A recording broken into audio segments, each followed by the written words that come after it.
हा हा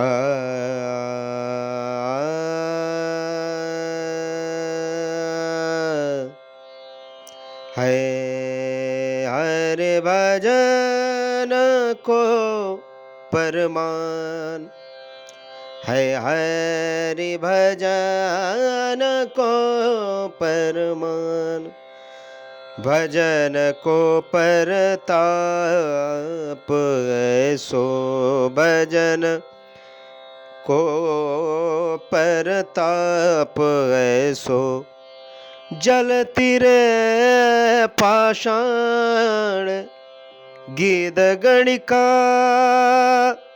गज अजामिल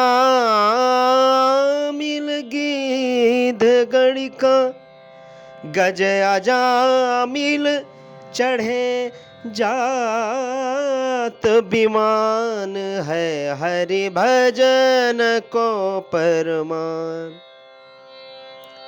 जीव सहज में ये प्रश्न करता है, कितने दिन भजन किया, भजन का फल क्या हुआ, क्यों करें हम भजन, क्यों भगवान का नाम गाएं, ये हमें क्या देता है। तो सूरदास प्रभु ने हम जैसे मंदबुद्धि भक्तों को यह समझाने के लिए इस पद की रचना करी है कि भगवान के भजन का प्रभाव क्या है और उसका प्रताप क्या है, कि है हरि भजन को परमान।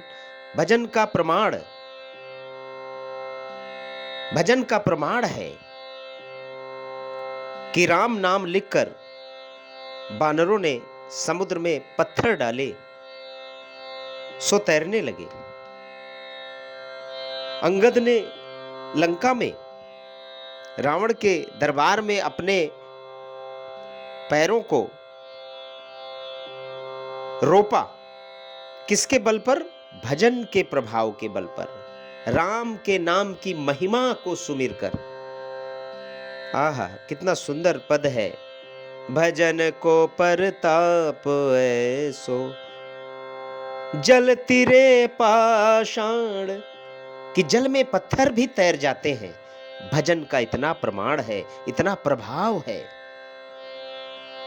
आगे कह रहे हैं कि गीध गणिका, गीध जो जन्म भर नोच नोच कर मांस खाया, लेकिन अंत समय में उसने परोपकार किया, भगवान का भजन किया, भगवान के लिए अपने देह का त्याग किया, तो उसकी गति क्या हुई। गणिका ने पूरे जन्म बुरे व्यसन से धन को कमाया, लेकिन अंत में उसने भगवान का नाम लिया, भजन किया। गज ने पूरे उम्र अपने परिवार और अपने कुटुंब के भरण पोषण में जीवन बिताया, लेकिन अंत में हर हरति पापानि दुष्ट चिते समय स्मृता, आछिन्यापि संपृष्टो दहते वही पावका। अंत में भगवान को याद किया, तुमेव माता, सब कुछ तुम ही हो प्रभु। तो भगवान ने हर हरति पापान, हरि रूप में अवतार लेकर गज को मोक्षित किया। तो गीध गणिका गज अजामिल, अजामिल ने पूरे जन्म बुरे कर्म किए, लेकिन अंत में उसने केवल अपने पुत्र के निमित्त ही सही नारायण नारायण जब एक बार उच्चारा, तो नंद सुनंद पार्षद भगवान के दूत ने आकर उसे यमपास से मुक्त कर दिया। भजन का प्रभाव, गीध गणिका गज अजामिल चढ़े जात विमान, है हरि भजन को परमान। स्वर्ग से उनके लिए विमान आया और वो उस पर बैठकर भगवान के लोक को गए और उन्हें भगवान ने अपने लोक में स्थान दिया। तो जो जीव भगवान का मन से भजन करे, प्रेम से भजन करे, उसके लिए कहना ही क्या है। तो बंधुओं, भगवान का नाम और कीर्तन गुणगान ही इस जीवन का सत्य सार है, और यहां पर कुछ भी सत्य नहीं है, केवल भगवान का नाम ही सत्य है। सारे कर्म भगवान के लिए करने चाहिए। नारायणं परम मख नारायणम परम ज्ञान। ये ज्ञान किसके लिए? भगवान के लिए। जिस बुद्धि से भगवान के नाम का भजन न निकला, जिस ज्ञान से भगवान का नाम न निकला, जिस बुद्धि से भगवान का नाम न निकला, वो बुद्धि, वो ज्ञान, वो कुल, सब कुछ बेकार है। इसलिए बंधुओं, है प्रेम जगत को सार और कुछ सार नहीं। इस संसार का जो सार है, सत्य है, वो भगवान का भजन है। सठ इसलिए हम सबको सत्संगत पाई, सच्चे मन से पारस एक बार जरूर भगवान का नाम लेना चाहिए। श्रीमद् भागवत में राधे सुखदेव जी कहते हैं, राधे कृष्ण राधे वृंदावन बिहारी ना स्वर्गम न पुनर्भवम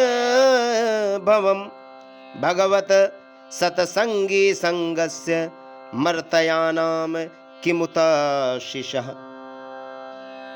तात स्वर्ग अपवर्ग सुख धैर्य तुलायक अंग, तूल न ताय सकल मिल जो सुख लव सत्संग। जीवन में एक क्षण का सत्संग, लव निवेश का सत्संग आपके जीवन को बदल सकता है।